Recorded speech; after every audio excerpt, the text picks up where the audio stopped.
You're listening to the Options Insider Radio Network, the home of the Options Podcast. For more quality options programs, visit theoptionsinsider.com or search for Options Insider Radio Network in your podcast provider of choice. Listeners can also access all of our programming through our mobile app available in the iTunes and Google Play stores. Select programs are also available via live stream at mixlr.com/options-insider. That's mixlr.com/options-insider. Don't forget to follow along with your favorite programs and submit your own questions for the hosts at twitter.com/options, stocktwits.com/options, facebook.com/theoptionsinsider, or via questions at theoptionsinsider.com.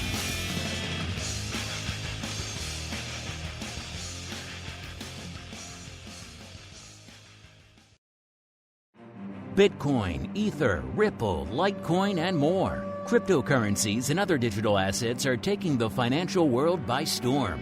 This exploding market provides everything a savvy trader needs: volatility, volume, and liquidity.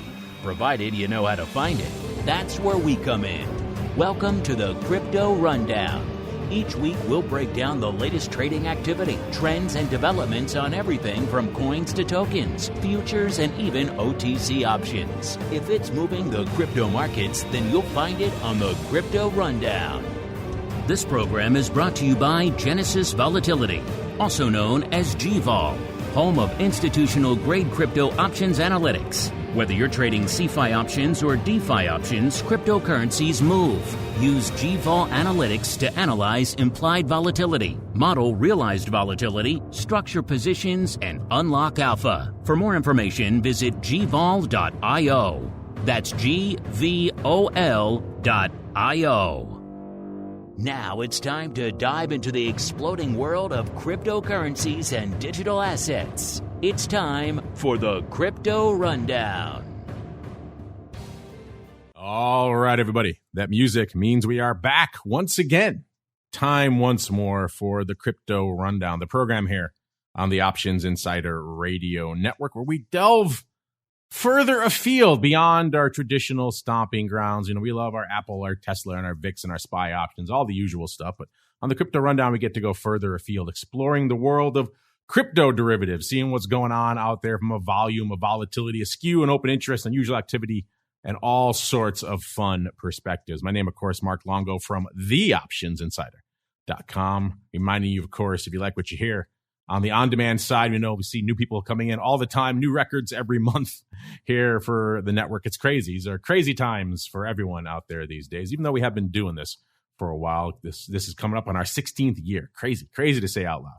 But the Crypto Rundown, of course, one of the newer additions to the network. Even that said, it's been running for quite some time now as well, even though it seems like a new program to me. So if you like what you hear, and we do see a lot of new folks coming in from the crypto side and then expanding into our other options and derivatives related content. If you like what you hear, keep rating and reviewing on your platform of choice. Really does help the legion of new folks who are discovering the world of options and volatility. Also discover the content. And of course, if you want to go above and beyond the roughly 2 shows that are hitting you a day here on the network, a dozen or so shows on the full on-demand side. You want to go above and beyond, get, let's say, great pro Q&As. Got a great one coming up tomorrow with Mr. Gramza himself, Dan the Man Gramza, answering all of your futures, options, and commodity questions. And of course, options oddities at the end of every week. You want live access to this and everything else we do throughout the week. The great giveaways and a whole bunch more. theoptionsinsider.com/pro is the place to go to learn more about all that. As we kick things off with our first segment, it is time to roll out the Crypto Hot Seat. Forget about cold storage. It's time to turn up the heat on thought leaders from the world of cryptocurrencies and digital assets. It's time to take their place on the Crypto Hot Seat. All right, everyone, welcome to the Crypto Hot Seat, the portion of the show where we welcome on guests from throughout the world of crypto derivatives and indeed beyond, and proceed to pick their brains for the benefit of you, the listener. Next up on the old hot seat is a newcomer to the program and indeed to the network. He is Corey Miller, the product manager over there at dYdX Exchange. Corey, welcome to the Crypto Rundown program. Hey, yeah, thanks for having me. Excited to be here.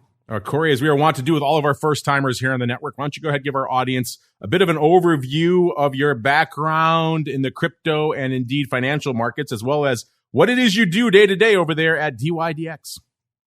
Yeah, absolutely. So, I've been at dYdX now for a little bit over 2 years. I'm a product manager here. I've also done some things around growth strategies on the exchange and protocol as well. Prior to that was an investor mostly. So I was at a cryptocurrency investment fund for a couple of years, mostly doing investments in tokens and kind of like venture capital style deals in crypto companies. And then prior to that was more of a generalist venture capital investor as well, investing in seed stage technology companies. But yeah, in terms of what I do and what we do at dYdX, dYdX is a decentralized perpetuals exchange. And so we are the largest derivatives exchange in terms of decentralized exchanges out there today. We do roughly between 500 million and $1 billion in daily volume. We really strive to offer a product that rivals centralized exchanges in terms of what you could trade on the exchange, and then also in terms of the look and feel of the product itself. And so even though we are a decentralized exchange and you have self-custody, the look and feel of trading on dYdX is very reminiscent of trading on a centralized exchange. So we kind of view it as, really the best of both worlds when you trade on dYdX protocol. Whenever we bring on new guests, a lot of them come from the traditional world of finance, and they had some sort of inflection point, some moment that awakened them to what was going on out there in the world of crypto. For you, it sounds like you kind of cut your teeth out there in the crypto space. So what is it about the crypto markets? What lured you to the dark side of crypto, Corey? Yeah, I mean, it's a good question. I mean, I guess I did start in non-crypto markets in my career. So I was just doing, general seed stage technology investing. And then, back in like 2017 or so, really got interested in kind of diving deeper into crypto. And so as a venture capitalist, I was really meeting a lot of entrepreneurs out there who were working on very interesting ideas at the time in crypto, and kind of said to myself, this does have the potential to kind of be like a paradigm movement, zooming out and looking over the next 10 years or so. So from there, I then jumped into investing in crypto full time at a separate investment fund. And then while I was there, kind of went deeper down the crypto rabbit hole and got a really good overview, I would say, of a lot of different like sub industries within crypto. So, you have DeFi, you have, NFTs, you have data infrastructure, you have all these various things that kind of fall under the crypto umbrella. But for me personally, I was more interested in DeFi specifically. So back in 2020, I kind of said to myself that I felt that DeFi had really was really the only thing in crypto that had found any product market fit at the time. And so I was really interested in kind of just spending full time on DeFi. And so that's when I joined dYdX. I would say over the years have kind of refined what I was interested in crypto specifically, and then,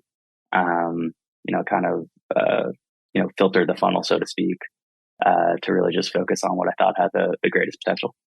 You went kind of backwards. A lot of people start in the startup and then they go to VC. You started in VC and went to the startup. So a little bit of a backwards route, but it's all worked out, it sounds like, in the end. Well, you mentioned what you guys offer over there at dYdX. Let's get into that a little bit, because perpetuals are kind of fascinating, somewhat perplexing, I know, for a lot of our audience. So let's get into that. Which perpetual pairs can I trade over there at dYdX? And why did you guys decide to go the perpetual route? Yeah, great question. So, I mean, in case anyone or any of your listeners don't really know what a perpetual is, just as a very brief overview, a perpetual is a form of feature that doesn't expire.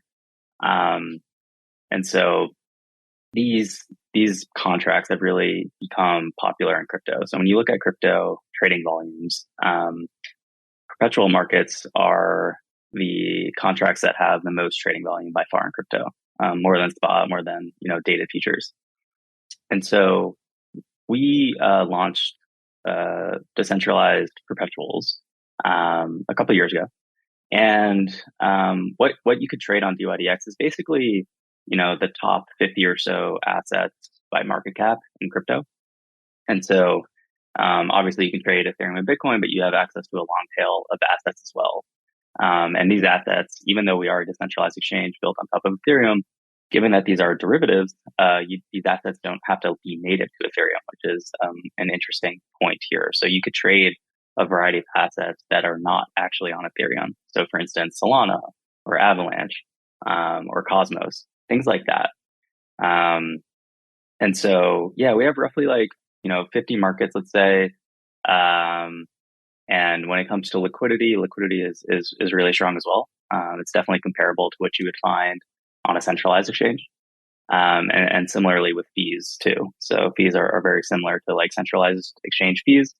And again, even though we are a decentralized exchange, you don't have to pay like gas fees when you trade on dYdX either, which I would say is, another interesting aspect of the protocol. Perpetuals are, to me, just a very fascinating aspect of the crypto space. And I say crypto because they really do seem to have found a home in crypto. You don't really see perpetuals to this extent really in any other markets out there. In fact, we had a guest recently I was talking, not on this show, but on another. They will remain nameless, but a very experienced hand in the world of all things futures and options. And so they understand commodities and futures and options. They've been trading them, analyzing, talking about them for decades. Conversation turned to perpetuals, and they had no idea what I was even talking about. And that was fascinating to me. It just shows perpetuals have just created and carved out this niche unto itself in the crypto space. What is it about crypto and perpetuals, Corey, that seems to go hand in hand? Why do these products resonate in this space and really to this degree nowhere else? Yeah, it's a really interesting question. I mean, I guess my take on it is they were kind of popularized in crypto. So from a academic perspective, perpetuals were something that people had talked about for a long time. But to my knowledge, in traditional finance, they were never really launched or at least traded in a big way until a crypto company called BitMEX made them popular. And so, yeah, I guess maybe perpetuals for crypto is kind of like the first thing that was really tried in a big way. And, immediately, traders in crypto kind of became interested in them and it found product market fit, I would say, very quickly. And yeah, so, I was saying, crypto native people are familiar with trading perpetuals, whereas, if you're coming from a more traditional financial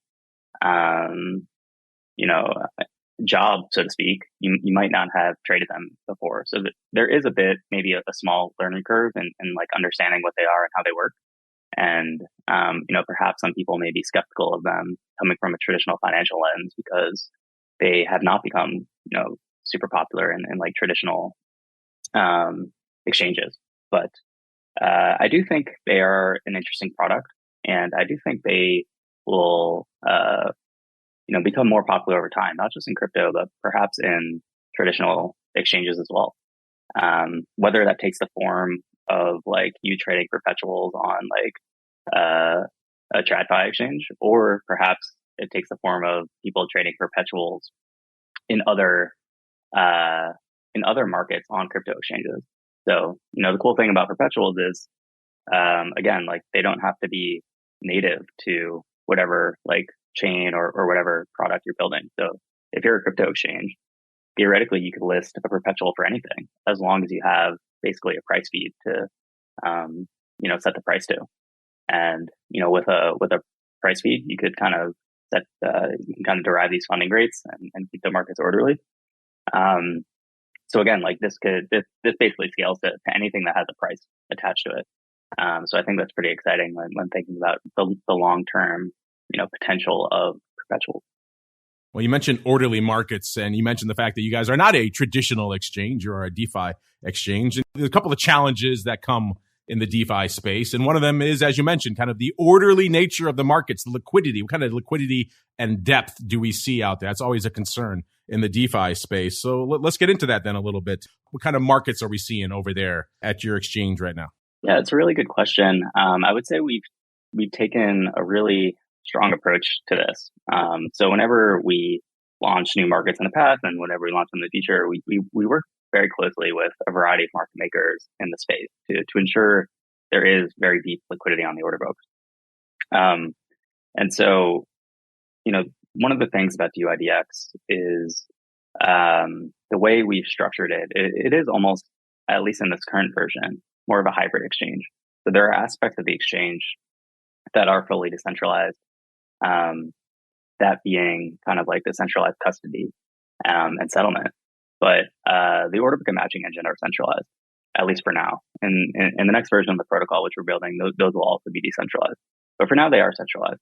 And what does that mean? That means that we could offer kind of like these centralized APIs that a lot of market makers and programmatic traders are very familiar with building upon and trading with.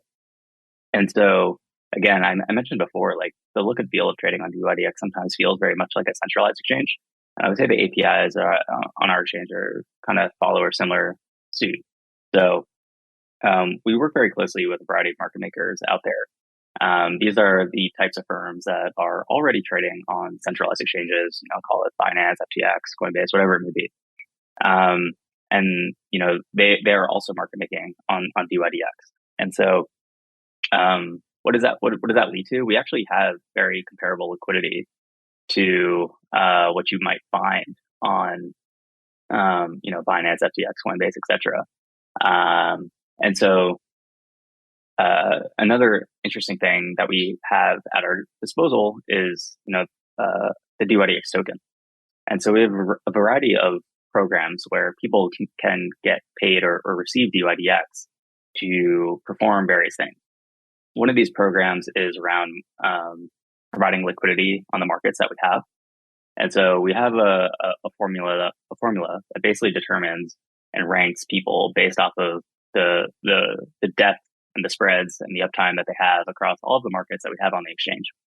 And for that, they get paid dYdX, every month.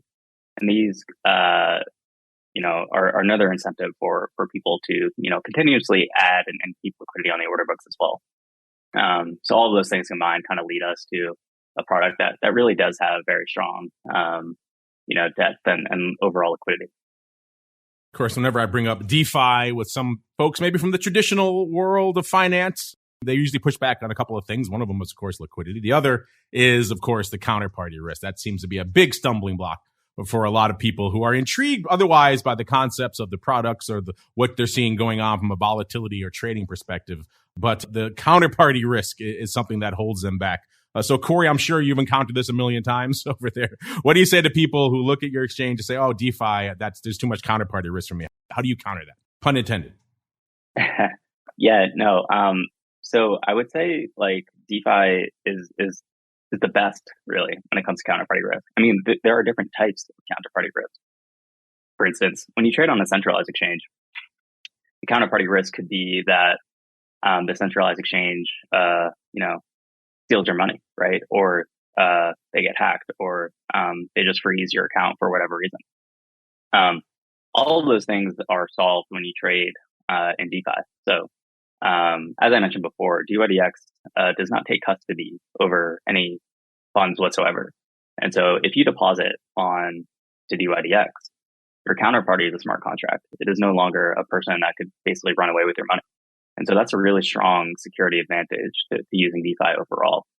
Of course, smart contracts can get hacked. That is certainly a risk when you do interact with DeFi, but that is a different type of counterparty risk. And I would say, one of the interesting things about DeFi is basically the longer a contract exists, you could kind of think about that as like a bounty for if the contract is safe or not. And so dYdX smart contracts for the current version of the protocol, they've been around for almost 2 years now. And they've been, these smart contracts have had quite a lot of money in them at any given time. And so no one has hacked into this smart contract quite yet. And we certainly don't expect anyone to. But even if you were, particularly worried about that part of the counterparty risk, there are insurance options for smart contracts, which I would point out as well. So for anyone particularly worried about that, you could go to basically insurance platforms such as Nexus Mutual, purchase some insurance on the dYdX smart contracts, And then if there was some sort of hack or anything like that, you would put in the claim and you would get your money back. So there are ways around that type of counterparty risk, but obviously if that type of, you can't do the same thing on a centralized exchange, right? You can't be like, oh, I want to buy insurance just in case so-and-so centralized exchange runs off with all of my money or something like that. So I would say that's kind of like the main difference. Of course, you guys are always iterating, always developing over there at dYdX. And the latest version of your protocol, version 4, going to come out hopefully by the end of this year. So what can people look forward to with version 4 here, Corey? Yeah, really, really great question. So this is, where most of the resources in the company right now are really working on. And what V4 really is dYdX that is fully decentralized. So as I mentioned before, we kind of operate this like hybrid model right now where we do operate the central limit order book and the matching engine. And for us, like the goal really is to not operate anything, but still retain a product that is competitive with centralized exchange or any other decentralized exchanges that are being built. And so the next version of the protocol will be 100% decentralized. The dYdX core team won't be operating any aspect of it whatsoever. And so, we are building our own blockchain utilizing the Cosmos SDK. We are currently in the midst of building that out right now. We will have a testnet out for this, either by the end of this year or early next year.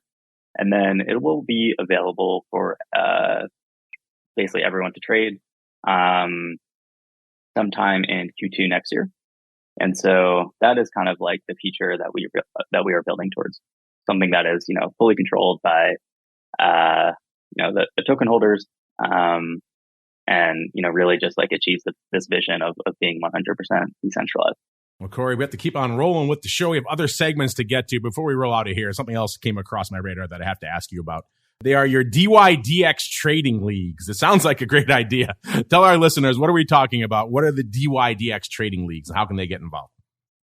Yeah, so dYdX trading leagues was something that we conceptualized earlier this year. Basically what it is we have 5 different leagues. You start out in a bronze league and basically work your way up every week, and you can get promoted or demoted based off of your performance each week.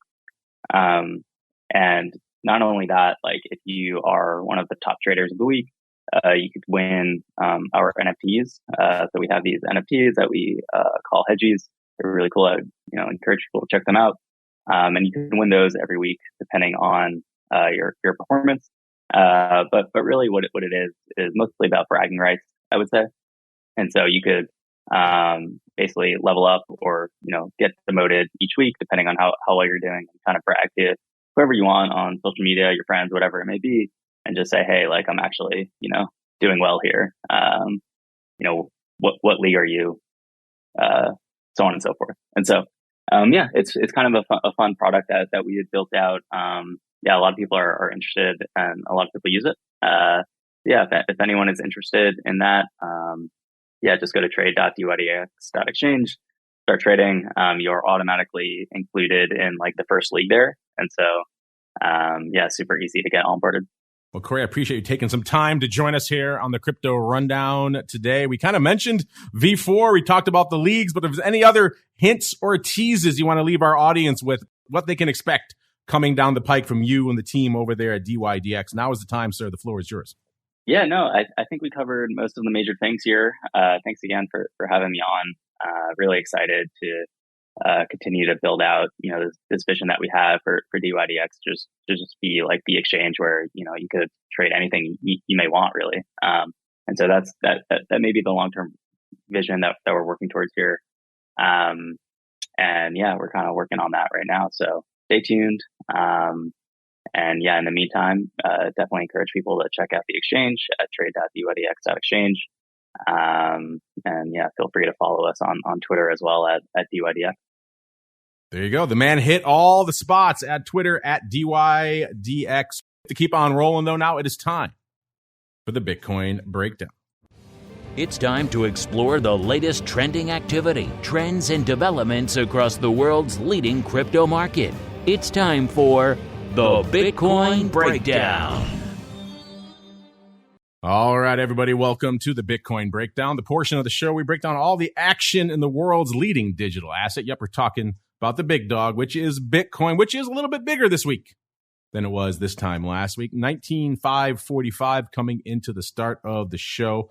That's up about 261 handles from where it was last week. 19,283 was where it was at the start of our show last week. We saw a decent range over the course of the week, including breaking through that 19,000 level, which ginned up some action, ginned up some activity. In fact, the whole range was pretty much last Thursday. That was where we did all the living. As you know, in the equity markets, we did a lot of whipsawing last week, and the crypto markets were not immune to that last week as well. All October 13th, so lucky 13, we saw the low for the week of 18,384 and the high for the week of 19,864 out there. So close to a 1,500 point range on the week, which is pretty decent. It's not explosive for Bitcoin, but it's a decent range, especially compared to what we've been seeing of late. Of course, the trajectory from a vol perspective has been down for pretty much the last few weeks, and that has continued this week, I should say. On the show last week, the vol was 63.5 out there in Bitcoin. Remember, if you want to see these numbers for yourselves, Genesis Volatility, gvol.io is the place to go to kick the tires and light the fires out there. And you would see that the vol this week is at a 55.40. So it continues to erode after, we saw the first wave of the aggressive sell-off, and the vol really spiked. I said it on the show then. It's going to take a lot to maintain these vol levels, and so far, at least, Bitcoin has not been able to. BitVol, which is our friend Simon Ho's, his proprietary Bitcoin, effectively a Bitcoin VIX methodology out there.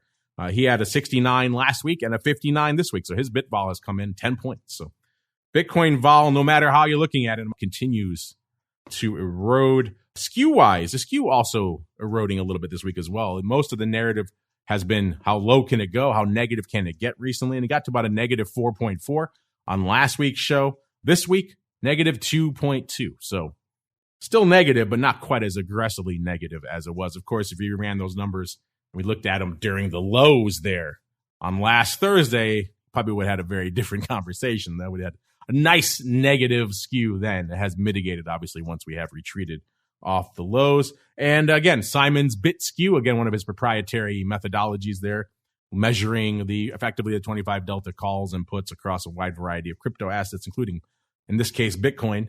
It has pretty much remained about unched as well. It was 99 last week. It's about 100 this week. Let's get out to the OI. What is open out there right now on Deribit, which is, of course, the leading derivatives venue out there. And we're seeing a little bit more paper coming in. Remember, September took a lot of paper off the board with it, and we're still trying to put back the pieces out there. 170,000 calls are open on Deribit right now. It's up about 16,000 from this time last week. The puts, 86,000, up about 8,000 from this time last week. In terms of OI, what are the top positions? What are the size positions open in Bitcoin options right now? Let's find out. Number 5, the 40,000 strike. That has 11,000 contracts open. It's up a whopping 100 from this time last week. So not a huge change there. Number 4, we have the 22,000 strike. That's got 12,500 contracts open. That's a newcomer to our top 5. So it'll be interesting to see where that goes. Number 3, the 25,000 strike. So we're climbing a bit here. 12,800 contracts open there. That's up about 600 from this time last week. Number 2 and number 1, we have a tie for the top spot here. Both the 19,000 and 20,000 strike. Both of them have 16,500 contracts open. And they're both up quite a bit. The 20,000 strike is up 3,300 contracts this week. And the 19,000 strike is up 4,700 contracts. So a lot of paper pouring into the 19 and 20,000 strike this week. Enough for them to come at loggerheads with a pretty much exact tie this week, which we don't see that too often. In terms of action, I mentioned last Thursday, the 13th, was kind of the whipsaw-y day. And that's reflected in the numbers. We saw one of the most active contract days we've seen in quite some time out there in Bitcoin options on Deribit. In fact, I'm scrolling back right now.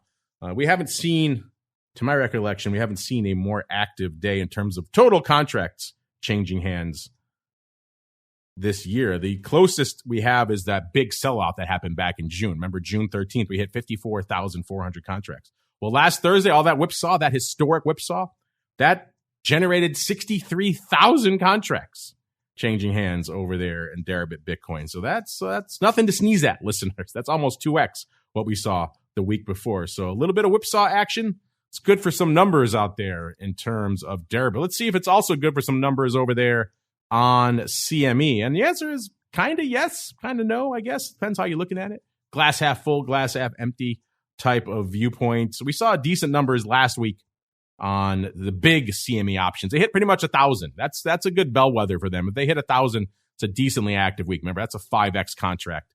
Most people can't touch that thing, which is why it really doesn't do a lot of paper. But this week so far, we saw already 385 contracts. That means this week. That means today. So there's a lot of paper lighting it up already today. Remember, if you want to see this paper for yourself, you can head on out to cmegroup.com/TWIFO.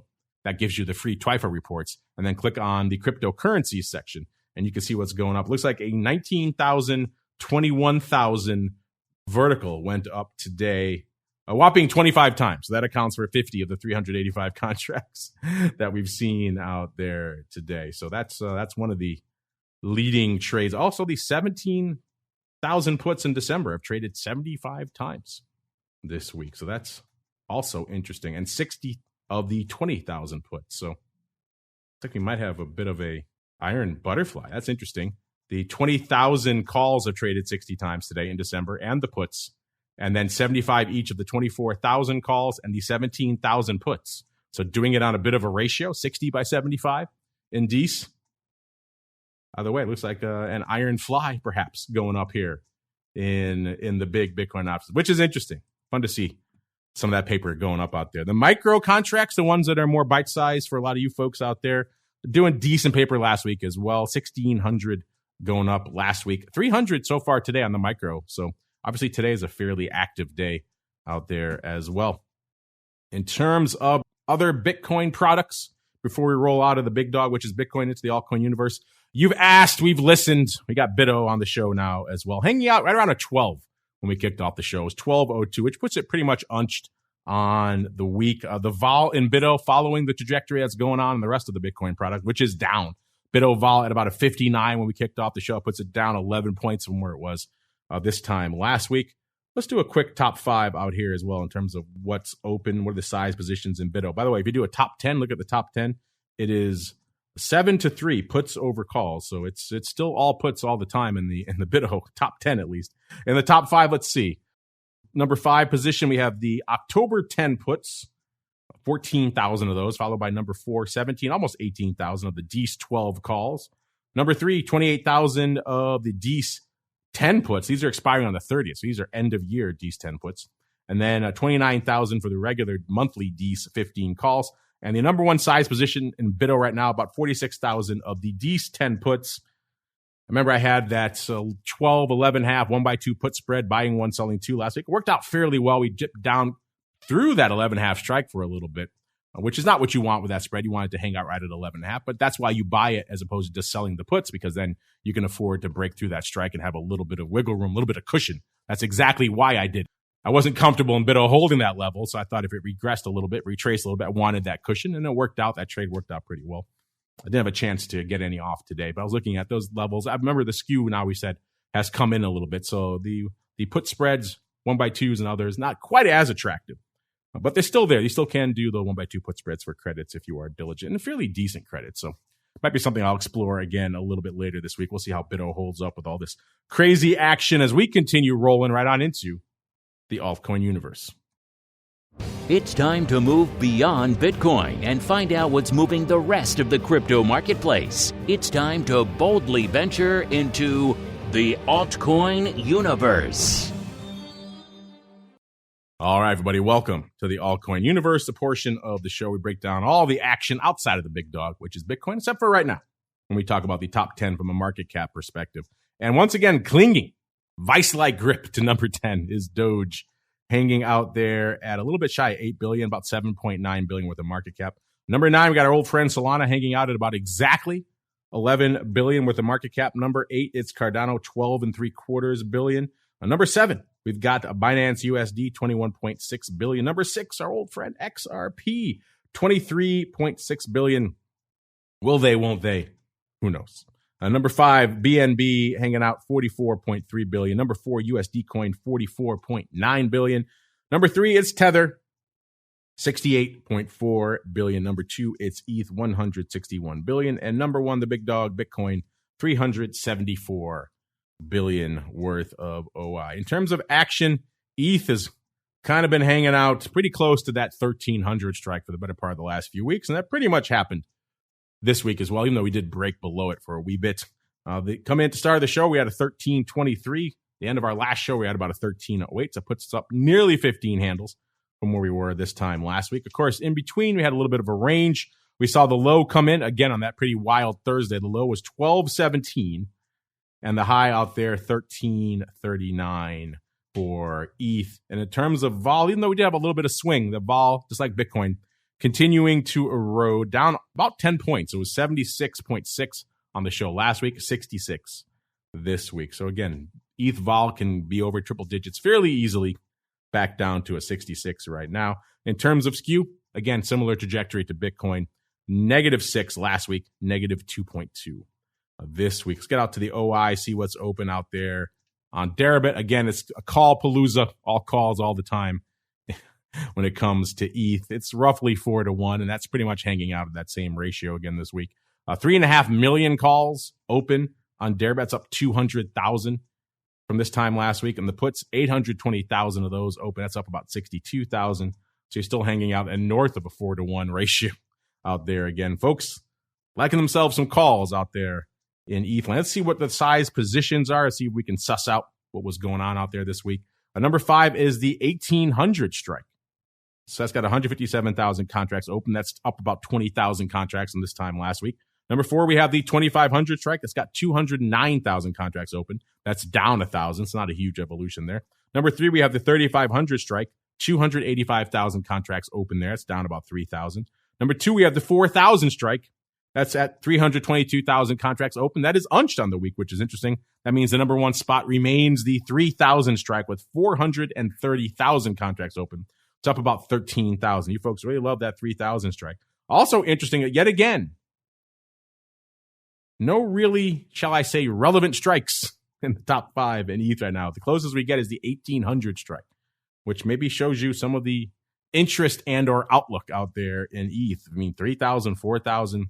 By comparison, if we go back up to the big dog, which is Bitcoin, we saw the 19,000 strike, 20,000 strike, 22,000, 25,000. The craziest it gets, which is pretty crazy, admittedly, is the 40,000 strike, but only one of those. If you remember this time last year, listeners, in both of them, it was all that kind of strike. It was 40,000, 60,000, and 100,000, 200,000. There was some, shall we say, optimistic paper open out there. We're seeing a little bit less of that, but obviously there is still some size out of the money call activity going up out there in ETH. They refuse to hang out at, let's say, a 1,300 strike anywhere in the top 5, even though we've been hanging out pretty much right there for the better part of the last month. In terms of action, it was again the 13th. Last Thursday was the big day. 669,000 contracts. Now, that was not a record for ETH. That record actually came last month on the 16th, which you'll know was pretty much the post-merge day out there. We saw 743,000 contracts going up that day. But again, the merge was ostensibly a once-in-a-lifetime event. So you expect some sort of numbers. So at least from a volume perspective, everyone says it was a non-event, but at least from a volume perspective, we saw a little bit of paper changing hands on the merge and a decently active week this week as well. Getting on out to the CME front, let's see what's going on out there on the CME Ether options. Remember, the Ether options, the big ones, just launched on the 12th, so a little over a month ago. Looks like they're actually starting to put up some numbers, which is interesting. You know, this is a 50 ETH contract. So once again, getting into just insane notional size. And last week we saw 102 going up, which is actually a fair amount. And so far this week, which is even more fascinating, we already have 100 contracts on the tape in ETH. So that means pretty much today we have 100 contracts already going up. Let's see what folks are slinging out here. Looks like it's a vertical. It's a 2,000, 2,500, so a 500 point wide vertical going up 50 times today on the big 50 ETH options over there on CME. So like that vertical, 2,000, 2,500. That's pretty wide, but then again, compared to the other strikes that are dominating the top 10, it seems comparatively reasonable. Let's get out to the micro ETH, see what's going on out there this week. And a decently active day. It's no big ETH options, no 100 lots going up out there today, or 100 lot spreads. There's 50 contracts have gone up so far today, though. So that's a little bit interesting. Looks like the 1,400 calls are leading the dance on the micro options this week. In terms of last week, what was lighting it up out there last week? We saw 3,091 contracts going up in the micro contract, which again, this is a bit of a head scratching product. It does some paper, then none, and then a bunch of paper, then none. It's like the most active strike last week, and the options were the expiring on November 4th, 16 half calls, doing 882 contracts.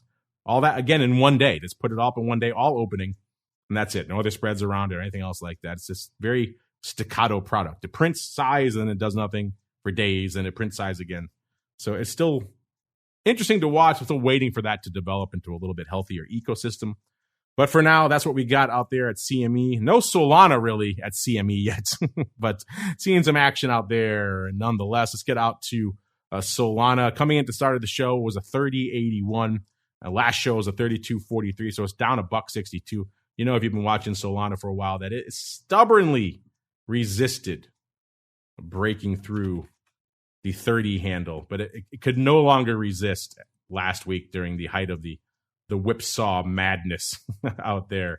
We finally saw it dip just a wee bit below 30. It's like we got to about a 28 half or so out there before rebounding. So it can dip below 30. It just takes a lot of pressure to do it. In terms of vol, not a huge evolution out there. It was 72.3 last week, 71 this week. So coming in, but not a ton. In terms of skew, similar evolution to Bitcoin and ETH. Less negative is the theme. It was -5 last week, -3.15. This week, even though from an OI perspective, we do continue to gain out there. Again, it's very much a flipping of the script from an OI perspective compared to ETH and Bitcoin, which are all calls all the time.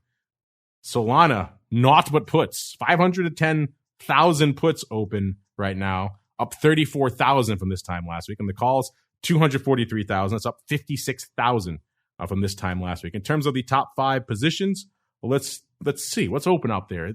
Unlike the other two, the top 5 fluctuates very rapidly out here in Solana. Number 5, we have the 20 strike with 56,000 contracts open. That's up 5,000 from this time last week. Remember, I said we're hanging out at about a little bit shy of 31 right now in Solana, listeners. Number 4 is the 31 strike with 61,000 contracts. That's a newcomer to the top 5. So again, we're seeing, dare I say it, more relevant strikes populating the top 5 here in Solana. Number 3 is the 30 strike. Again, that strike we've managed to bounce off of repeatedly until last week. 30 strike has 70,000 contracts open. It's up 19,000 from this time last week. Number 2 is the 26 strike, has 98,000 contracts open.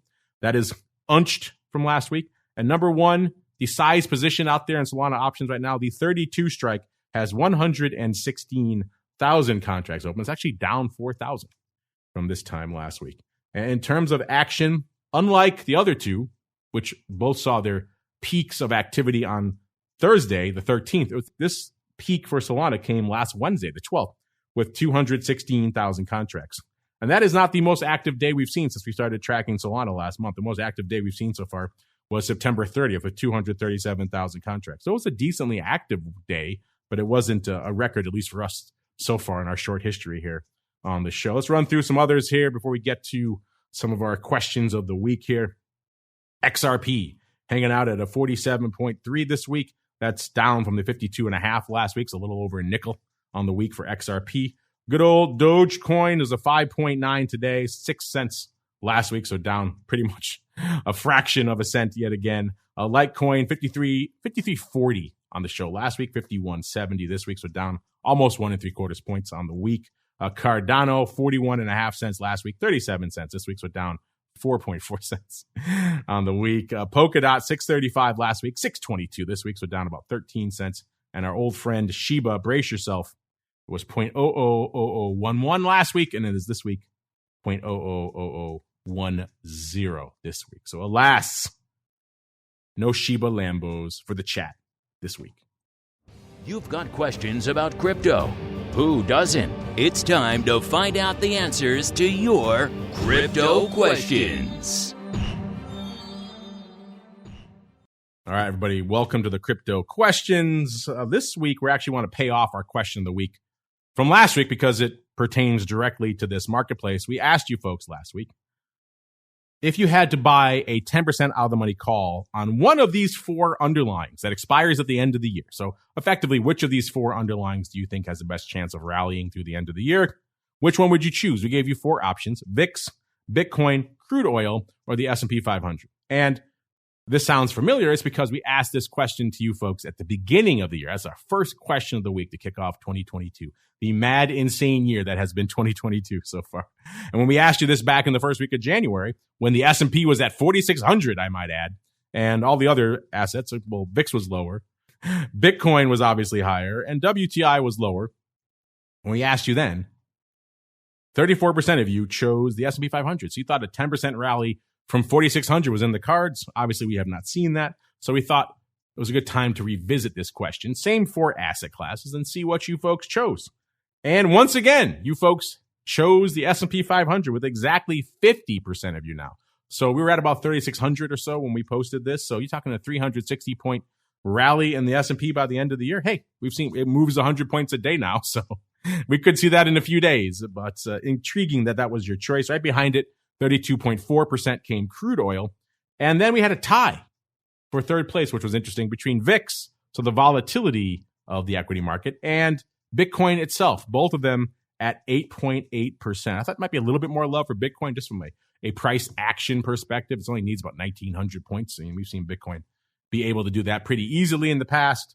Yet Bitcoin bringing up the rear there in our poll, which is fascinating. By the way, if you want to play along with this week's question of the week, not quite as crypto related, but more of a broad macro conversation, which again impacts crypto traders as well, which is quite simply recession. You know, the R word, everyone's afraid to say it these days. It's typically defined as 2 quarters of negative GDP growth. Everyone's really spooked about it, and they don't really seem like they want to talk about it much. So we thought we'd put the question to you folks right now.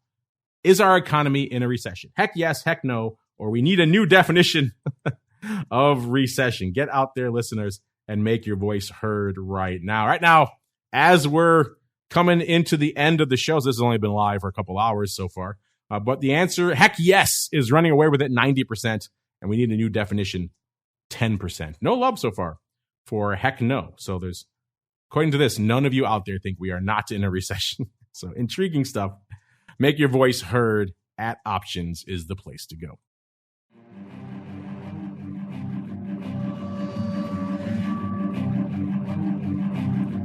All right, everybody, that music means we've come to the end here of another fascinating journey through the world of crypto. I want to thank our guest, Corey Miller from dYdX Exchange, for joining us in the hot seat this week. Give us a glimpse into the fascinating, ever-evolving world of perpetuals on the crypto side. That they love their perpetuals there.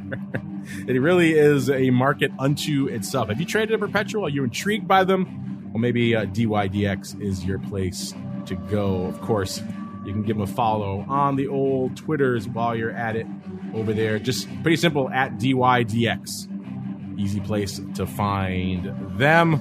And of course, check out our friends over there at GVol, Genesis Volatility. Just gvol.io is the place to go to kick the tires and light the fires. They're literally adding new stuff just about every week, it seems like, over there. So I'm always finding new fun things to play around with. gvol.io is the place to go. We got to get on out of here. Don't worry, Crypto Rundown will be back to its usual time for all you pro folks next week. Just had to move some things around to make it work for the guests who are beaming in from far and wide for this show in particular. Tomorrow, speaking of guests, we got none other than Dan the Man Gramza joining us to answer all of your questions. You got questions about whatever it might be. It could be ags, could be metals, could be rates, could be equities, whatever trades over there on the futures and futures options side. Chances are he has some thoughts and some expert analysis on it. So get your questions in now. You don't really get a lot for crypto with him, but it might be an interesting area to explore with him. So if you have a crypto question, you're on the pro side, you want to get it in, you know how to use that members hotline or use the live chat or just submit it ahead of time. We'll make sure it gets to Dan. If you're not a pro member, you know where to go. TheOptionsInsider.com/pro is the place to go to learn more, get access to those great pro Q&As, unusual activity, and a whole bunch more. Then, of course, all that great content throughout the week until we're back here again next Monday, another episode of the Crypto Rundown. Stay safe out there, everybody. This program is brought to you by Genesis Volatility, also known as GVol, home of institutional-grade crypto options analytics. Whether you're trading CeFi options or DeFi options, cryptocurrencies move. Use GVol Analytics to analyze implied volatility, model realized volatility, structure positions, and unlock alpha. For more information, visit gvol.io. That's GVOL.io.